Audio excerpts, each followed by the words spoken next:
were definitely hoping for one medal, and it happened. I performed really well, and I'm really grateful that I was able to give two medals to India. I'm really grateful that everything has been turning out to be good for me. Coming from Tokyo was not so good for me, and then Paris has been good. I think the lessons that we all can learn with different kinds of experience, and I'm still learning many lessons throughout my this experience. Earlier, I was kind of very impulsive, and I used to get angry at little things when I was a kid. So I used to punch walls. I used to punch everything, break things, and all. When I was a kid, I was kind of, this angry kind of kid. So I've grown into this person because of everything combined, and definitely Geeta played a major role in it. I was not a national level champion or anything in boxing. In martial arts, I was good. In few games, I was really good. Like kabaddi, I was good. Martial arts, I was good. Karate, also, I was good. Personally, I really love boxing. That time, my mom was like, Do you really like doing this?" So I was like, "Yeah, I like doing it." When I picked up martial arts, I was really good. I won three national championships also. And then the coach at that time, he was like, "We will not train girls anymore. No girls from now on. Panga mat lena mujhse. Otherwise, I'll probably break your leg or something." Hello and welcome to HT's weekly talk show, The Interview, and our special segment, Coffee on Sunday.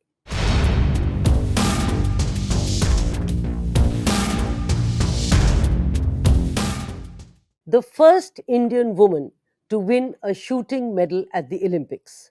The first Indian woman to reach an Olympic final in 20 years.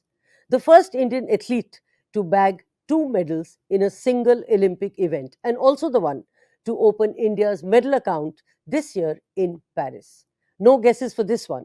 We are talking about Manu Bakar, the 22-year-old who has made India proud.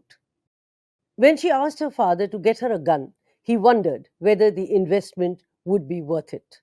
On Karwa Chauth, her mother asked Manu's father for a gift. "Let's move to the city," she had then said. Manu grew up listening to verses from the Bhagavad Gita. How much did all this shape Manu? Why did she punch walls? How did she handle fame? Or the fact that money has started pouring in? She has the answers to all our questions. Manu Bakar, the girl who can handle a gun with precision and with equal ease, dance to the popular Kala Chashma number. She's our guest in this edition of Coffee on Sunday. Olympian Manu Bakar here with us today.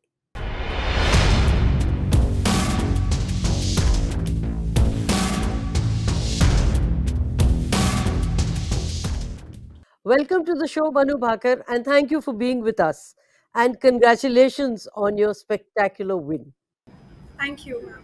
The first Indian woman to win a shooting medal at the Olympics, the first Indian woman to reach an Olympic final in 20 years, the first Indian athlete to bag two medals in a single Olympic event, and also the one to open India's medal account this year in Paris. How does this feel? What does this mean to you? And what does it do to you? So initially, when I won the first medal, my aim was to prepare for the next match because I had been training really vigorously. The routines were really strict, and we were training very hard. So I think as soon as the first match was over, we were like, okay, now the next match, and then second medal in, and then I was like, okay, third match now. So it was not like we were just expecting one medal or anything. We had worked really hard, so we just wanted to give our best in all the events, and even if it was a medal or not, so we were definitely hoping for one medal, and it happened. I performed really well, and I'm really grateful that I was able to give two medals to India. Yes, but all these titles, the first this, the first that, etc., and so on and so forth, what does it do to you? To me, ma'am, I feel like want to be on that level, then I need to keep this routine. The routines have to be the same, and then I have to uh, put in even more hard work so that I can improve my, the color of metal also can change and all. So personally, I think like there is scope of improvement, and as soon as I'm back in training, I will put all my effort and energy on that. So when you say change the color of the medal, it means from bronze you want to shift to gold. Definitely, ma'am. Any athlete's dream is to win a gold, and so is mine. And I think that stays the same. It stays the same way. I would definitely prepare myself for gold. How tough is it to handle fame and what has it taught you? I think firstly, it's about like people love you, people appreciate you. I'm really grateful that I've been getting so much of love, appreciation, and so many people have started to recognize me also and my efforts that I put in my journey. I'm really grateful that everything has been turning out to be good for me.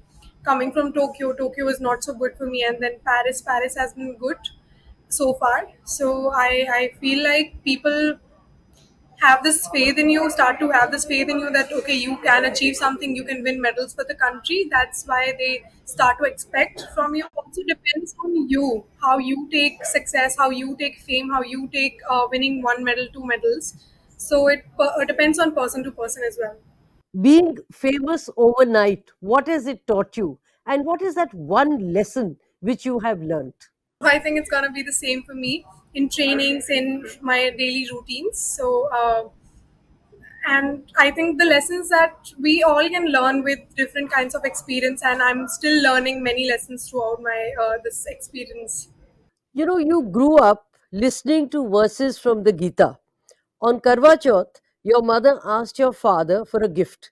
Let's move to the city, is what she said. Do you owe your career to that one gift? And how has all this shaped you in life? Honestly, I think coming to a city gave me more options to explore. I was always a kind of kid who would want to try different things, try different career lines and all. So I think it gave me many more options. So I started my boxing classes from the city, and then karate I shifted to, and then many other things I started to learn. I started to learn English as well in different schools. So I think it gave me the liberty to try different options and try different sports or cultural activities or as many things as I see around. So it definitely played a huge role. It played a huge part because it gave me the liberty to explore many options, and I was able to try in different sports.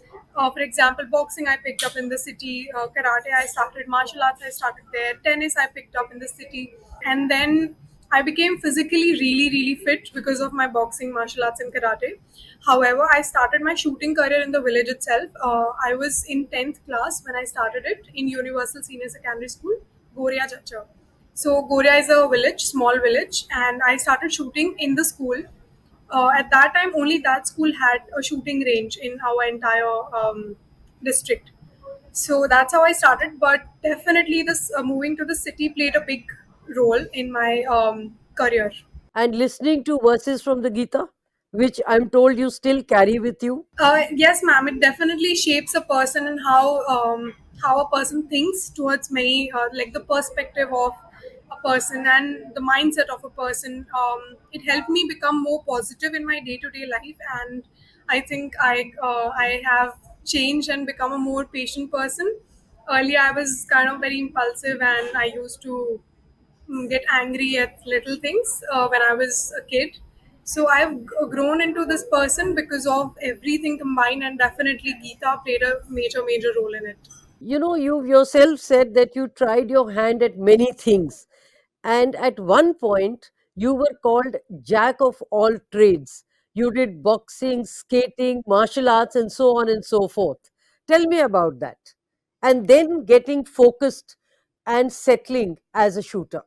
So whatever I used to do, like may it be boxing, may it be studies, whatever I used to do, I just try to give my entire energy and all my efforts to it. And I was not like, okay, it's like a liability on me. I have to do it.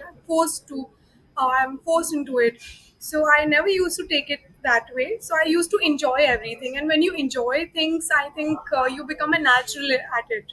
Although I was never like a champion and all of that, I was just like enjoying my time and learning new things. And I was enjoying the discipline life also. In boxing, we had a army retired coach. In karate, also the coach was army retired.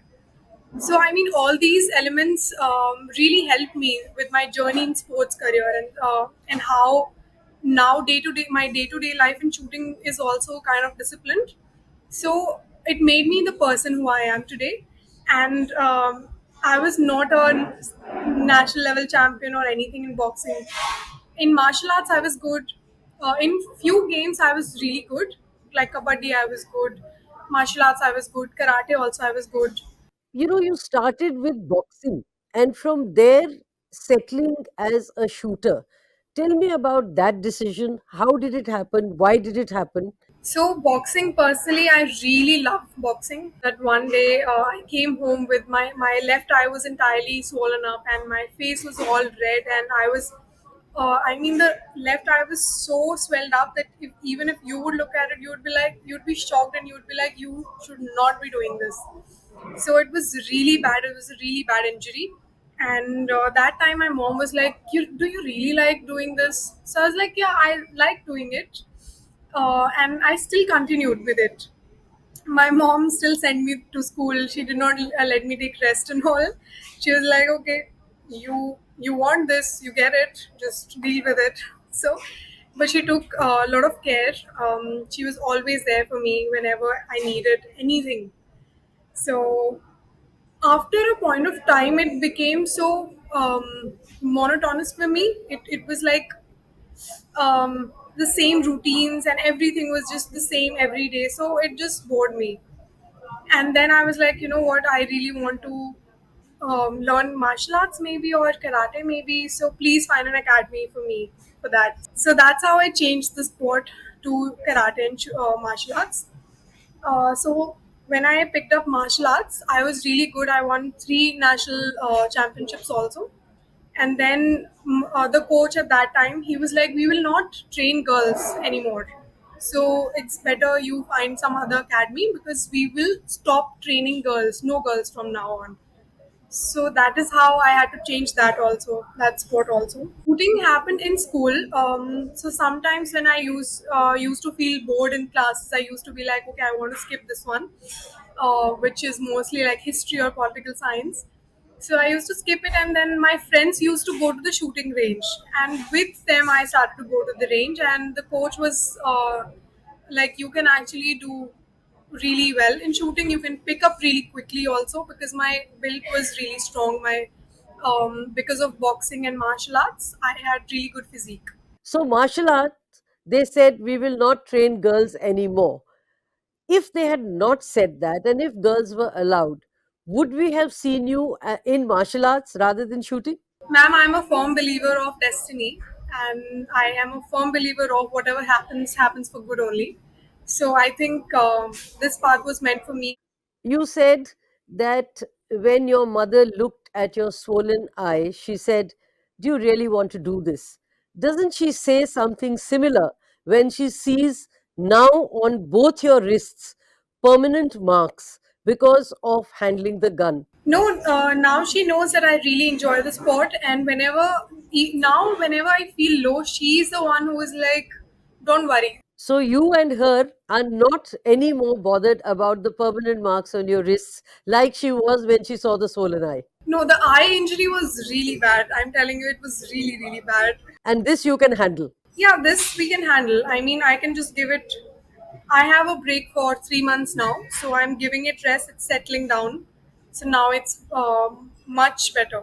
When you asked your father to get you a gun, he was unsure whether the investment would be worth it. From there to now, money pouring in and sponsors lining up, how does it feel to be really, really rich, if I may use the term? So initially, when I started shooting, we had a gun in the shooting range, and I had promised myself I will not ask for a gun unless I feel like I'm good at it.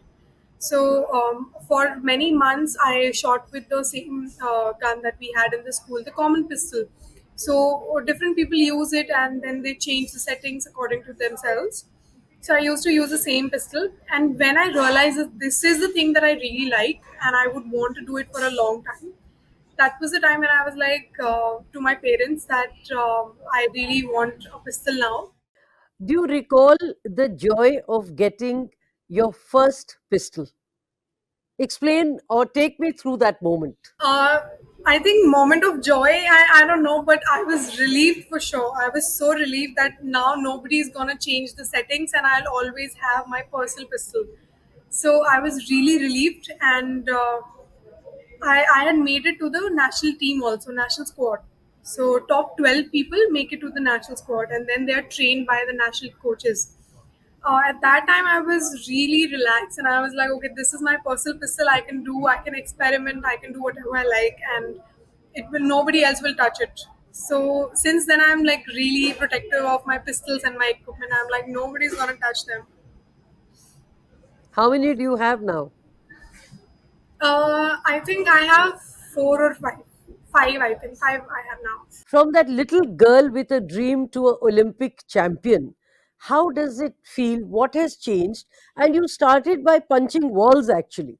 So when I started, and in shooting also, when I started, I had never thought that I'll come so far in life and I'll be able to win Olympic medals also. If you tell me when I was a kid, I would not believe it, and I would be laughing, laughing at it. But I think how everything unfolded through these years, it's so beautiful when I look back at my journey, how I started, how everything played a important role, like for example boxing, karate, and everything. It just made me so much stronger physically, and then everything else in life followed up, and how I was actually meant to do shooting, and then how now I have two Olympic medals for India in shooting. So I think now when I look back at my journey, it's so beautiful. Earlier I was impulsive. I used to punch walls, I used to punch everything, break things and all. When I was a kid, I was kind of, this angry kind of kid. मतलब कहते हैं ना कि पंगा मत लेना मुझसे, otherwise I'll probably break your leg or something. So I was that kind of person. And now, Now I mean, the journey itself has taught me so many lessons, and patience is one of them. So I've learned to be patient at times when I'm not performing well, to be confident even when I'm feeling really low. So I think the entire journey has taught me many lessons. Patience being one of them. Being confident is another. you also used to punch walls. Yeah, I used to do it very often, and I used to have bruises also all over my knuckles and all. But with time, it's changed a lot. I used to break things also, and whenever I used to feel really angry about something, for example, a match was not so good as I had expected it to be. So I would do all of this, and I would want to tell this to people that self harming is never good. You should not do it. With time, I learned, but I'm telling this to all the people listening to it right now, that harming yourself will never help you with anything in life. So it's better to not do it. Okay, you grew up listening to verses from the Gita.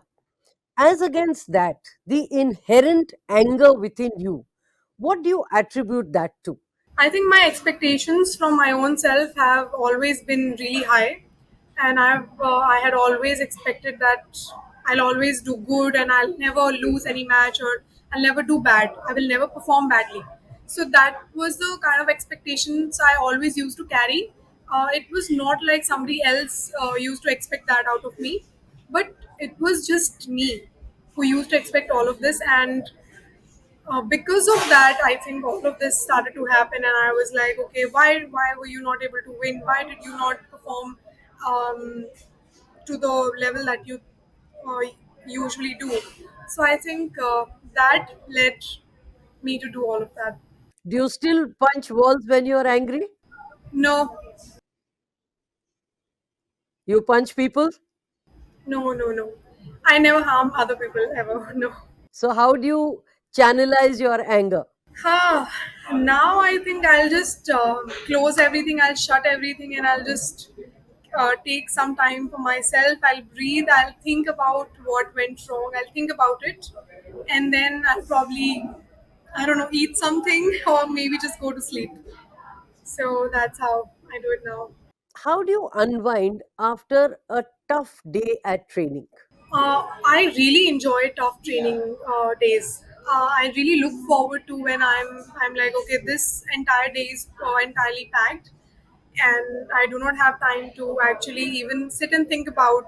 I'm tired, so I'll just train the entire day. I'll do my training. I'll do my workout. I'll do my yoga, and by the time it's 9 o'clock. I'll be feeling so sleepy that I'll just straight hit the bed.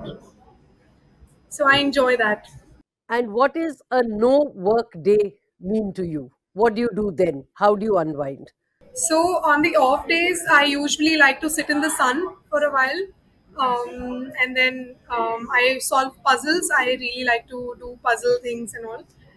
So I like to solve puzzles, sit in the sun, maybe walk my friend's dog, play little games, Ludo, chess and all with my friends, and just watch TV and sleep and eat. Nothing else. From a sleepless night before the event in Paris to actually clutching two medals, tell me about the nervousness before the event and the happiness after the win.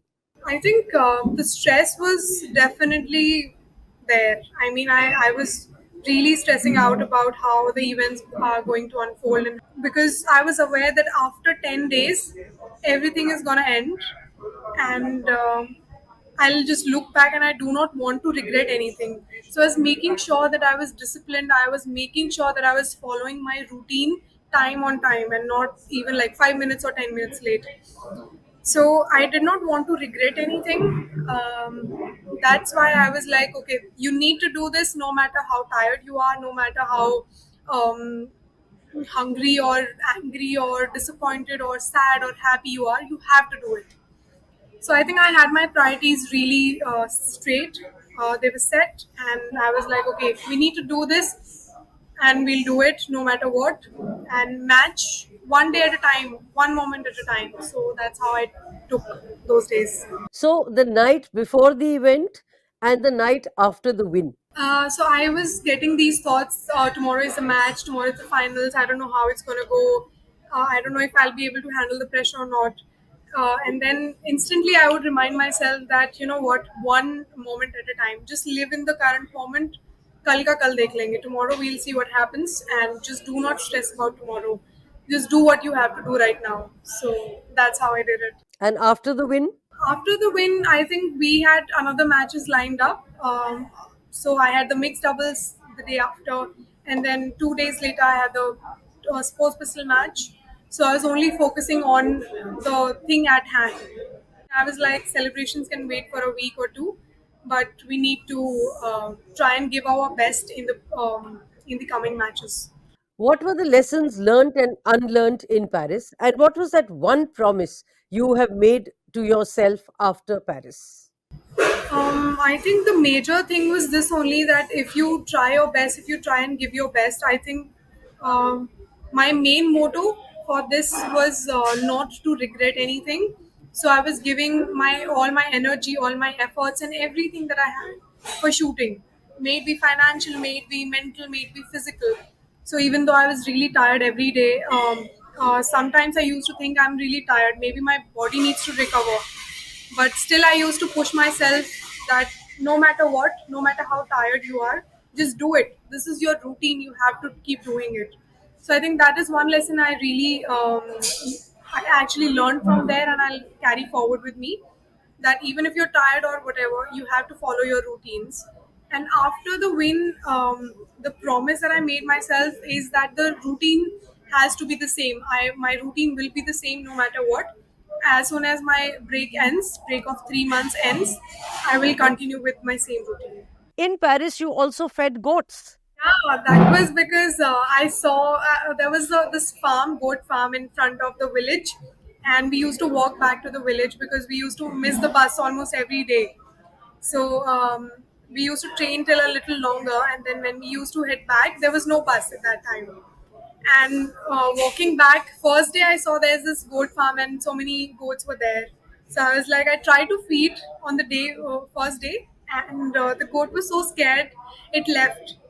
And day two, it was sitting there, and it was sitting there, and it was like, okay, feed me. And I gave whatever I had, like bananas and peaches and everything. And day three, I think when it saw me, it just came running towards me. So yeah, that kind of became a routine for me. You know, you said something very thought provoking, and you said picking up the gun can change mindsets in society. And you said this actually with reference to girls learning to shoot. Just share that thought with me. Um, I would definitely say this, that if we give opportunities to the young girls, to the women in the society, I definitely believe that there will be very positive change. And giving options to boys, if we can give options to men, I think it should be natural that we give options to women as well, to be able, for them, that they're capable of doing many great things in life. So why not give opportunity to them, and they can excel in different fields. They can make their own career paths. They can pick up whatever they like and then make the career out for themselves. And you said they would change mindsets in society. Ma'am, giving liberty of like the freedom and freedom of options, liberty to choose what career they want to um, mm, achieve, and then also supporting them with everything will definitely bring a change to the society. What would you say to Mr. Prakash Padukone saying that athletes must take ownership of their results and be more accountable? And they cannot keep blaming coaches, support staff, and the federation. Ma'am, personally, I think that we cannot blame one person or the athlete or the coaches or just any singular federation or the sports authority.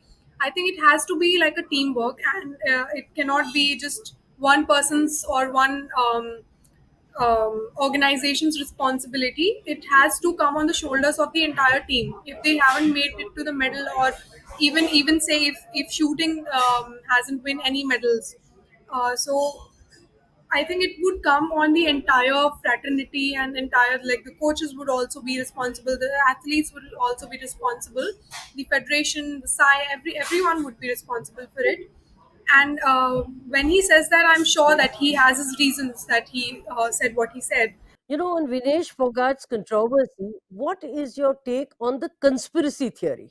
Ma'am, I do not know the technicalities of the event, but I'm sure like how she handles everything, and I've known her since I was a child. Since I started to pick up and shooting the Commonwealth Games and everything, so she's like an elder sister to me, and I think she has this fighting spirit, and she's always been a very strong woman. So I'm sure that she'll come back and come out of it really quickly and with more strength. In this cricket obsessed country, don't you think all other sports, be it shooting, hockey, or any other, would always remain in the poor cousins category? We all have played cricket when we were kids. I also have played cricket when I was a kid.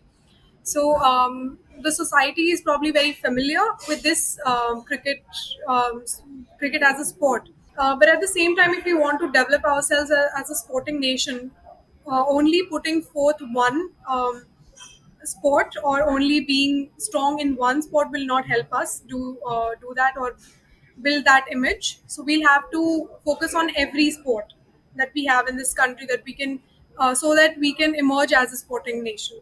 And finally, how did it feel to dance with the kids to the Kala Chashma number?